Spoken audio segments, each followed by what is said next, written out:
आपण पाहत आहात तेज तुफान न्यूज, न्यायिक व निर्भीड बातम्यांचे सर्वांचे आवडते नेटवर्क।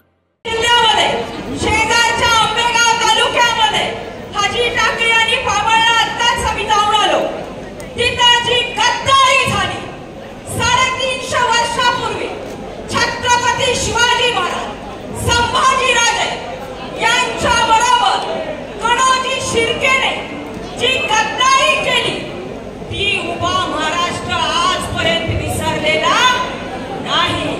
त्यामुळे तुमच्या तालुक्याला असेल, पुणे जिल्ह्याला असेल, बारामतीला असेल किंवा आंबेगाव तालुक्याला असेल, जो गद्दारीचा शिक्का लागलेला आहे तो पुसून काढायचा असेल तर तुम्हाला 20 तारखेला नामी संधी आहे आणि ती तुम्ही दौडू नका ही विनंती करायला मी तुमच्याकडे आले।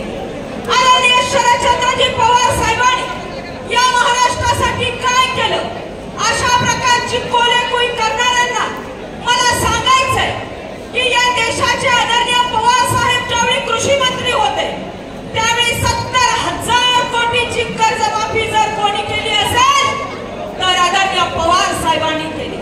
शेतकऱ्याचा सातबारा कोरा झाला पाहिजे यासाठी झटणारे आदरणीय पवार साहेब आहेत। मी बीड जिल्ह्यातले, आमच्याकडे ऊसाची शेती जास्त होत नाही, परंतु तुमचा तालुका, तुमचा जिल्हा आदरणीय शरदचंद्रजी पवार साहेबांच्या नेतृत्वाखाली मग ते जलसिंचनाचे प्रकल्प असतील किंवा पाणलोट क्षेत्राचे प्रकल्प असतील, नदीजोड असेल, या सगळ्यामुळे सुजलाम सुफलाम झालेला आहे। तुम्ही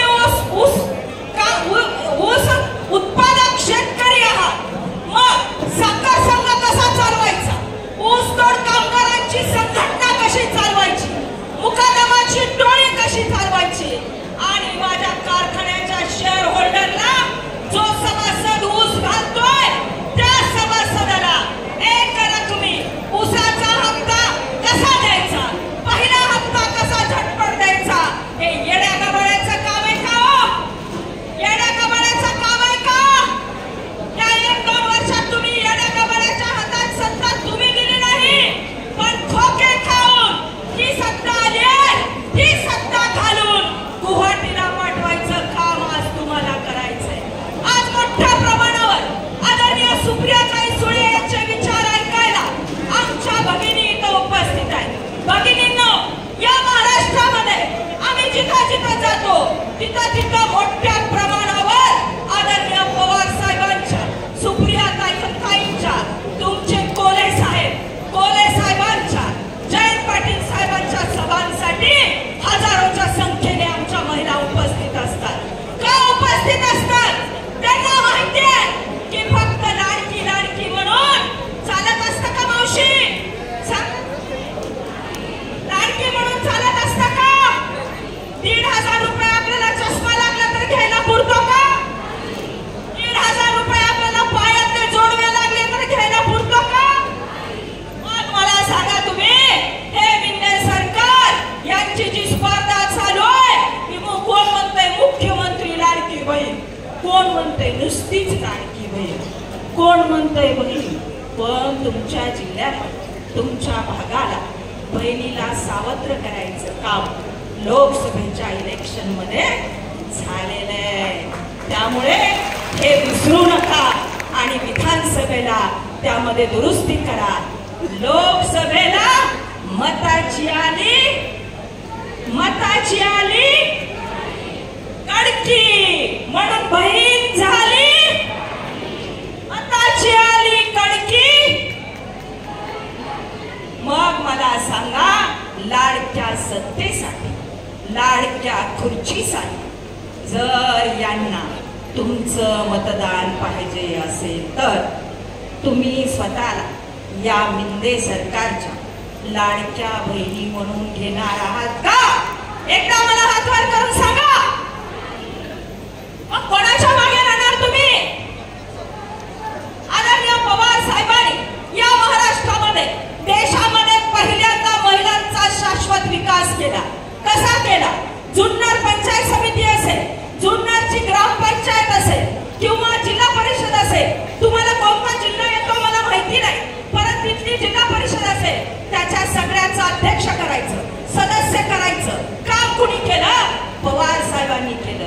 म्हणजे घरातल्या पाण्याच्या दोरी बरोबर सत्तेची दोरी तुमच्या हातात. 1993 आणि 94 ला महिला धोरण जाहीर करून कुणी दिले? पंचायत राज व्यवस्थेमध्ये 73व्या आणि 74व्या घटना दुरुस्तीनुसार स्थानिक स्वराज्य संस्थांमध्ये पंचायत समिती असेल किंवा जिल्हा परिषदा असतील त्यामध्ये आरक्षण द्यायचं काम पवार साहेबांनी केलं. अहो आता इथं कुणीतरी पोलीस भगिनी आमच्या उपस्थित असतील, कुणाच्या आया इथं बसलेल्या असतील पोलिसांच्या, कुणी केलंय? पोलिसाची नोकरी कुणी लावली? 33% नोकऱ्यांमध्ये आरक्षण कुणी दिलं? कुणी दिलं? आणि आता तुम्हाला महत्वाचं सांगते, या सरकारला म्हणा महागाई योजना ना, कसली योजना ना? महागाई एवढी वाढवलीये की तुमचे 1,500 रुपये आत्ताच मी सांगितलं कशाला पुरणार नाही. तेलाचा भाव किती आहे? 2014 ला किती होता? साखरेचा भाव किती आहे? 2014 ला महाविकास आघाडीचं सरकार असताना किती होता? लसूण किती रुपयाला येते? या सगळ्याचा विचार करा आणि येणाऱ्या 20 तारखेला कशाचं बटन दाबायचंय? कशाचं बटन दाबायचंय? मला ऐकायला नाही आलं? उमेदवाराला ऐकायला नाही आलं? सुप्रियाताईंना ऐकायला नाही आलं? पवार साहेबांना ऐकायला नाही आलं? मग यांना या लाडक्या महागाईच्या ह्याच्यातून जर ढकलायचं असेल आणि गुवाहाटीला गुल करायचं असेल तर जे विरोधकाचं बाहेर आहे. मला वाटतंय अनंतराव चौगुले म्हटले हे जर व्यासपीठ बाहेर असतं त्याच्या जबडीनं चांगला पब्लिक, आणि आज आपण कुठलंही पब्लिक या ठिकाणी विकत आणलेलं नाहीये. आमच्या माता भगिनी सुद्धा पैसे देऊन या ठिकाणी आणलेले नाहीये. पण प्रत्येकाला एक गर्व आहे, एक अभिमान आहे, एक स्वाभिमान आहे की कुठल्याही प्रकारे सत्यशील दादा शेरकर यांना आम्हाला आमदार बनवायचा आहे. आमदार म्हणून या तालुक्याचा लाडका कार्यकर्ता बघायचा आहे. राजबिंद कार्यकर्ता आहे, चारित्र्य संपन्न आहे, कुठल्याही प्रकारचा डाग आजपर्यंत शेरकर साहेबांच्या म्हणजे सत्यशील दादाच्या अंगावरती पडलेला नाहीये. आणि म्हणून असा निष्कलंक कार्यकर्ता आम्हाला आमदार म्हणून पाहायचा. हे झालं सत्यशील दादा बरोबरचं बोलणं, हे झालं शेरकर साहेबांच्या बद्दलचं बोलणं. पण आज जर पाहिलं तर महाराष्ट्र राज्यामध्ये कशा प्रकारच्या उलाढाली चालू आहेत. गुवाहाटीला गेले आणि तिकडं जाऊन आदरणीय पक्षप्रमुख उद्धवजी साहेब या मुख्यमंत्री पदावर आरूढ असताना त्यांच्या पाठी ज्यांनी खंजीर खोपसले असे 40 आमदार आपल्याला सोडून गेले. परंतु शिवसेना डगमगली नाही आणि ती शिवसेना जोमाने उभ्या करण्यासाठी शिवसेनेचे सर्व तरुण आज ह्या ठिकाणी सामील झालेले आहे की फक्त उद्धव बाळासाहेब ठाकरे यांना आम्हाला साथ द्यायची, पुन्हा आम्हाला लाडके मुख्यमंत्री म्हणून पाहायचं आहे. त्याचप्रमाणे शरदचंद्रजी पवार साहेबांना सुद्धा ज्या लोकांनी अशा प्रकारे पाठीत खंजीर खुपसला आणि शरदचंद्रजी पवार साहेब सुद्धा एकाकी एकटे पाडले. परंतु लोकसभेच्या निवडणुकीमध्ये जनतेने दाखवून दिलं शरदचंद्रजी पवार साहेब तुम्ही एकटे नाहीये, आम्ही तुमच्या बरोबर आहे.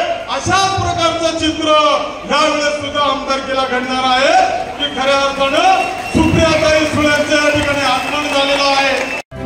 आपण पाहत आहात तेज तुफान न्यूज, न्यायिक व निर्भीड बातम्यांचे सर्वांचे आवडते नेटवर्क.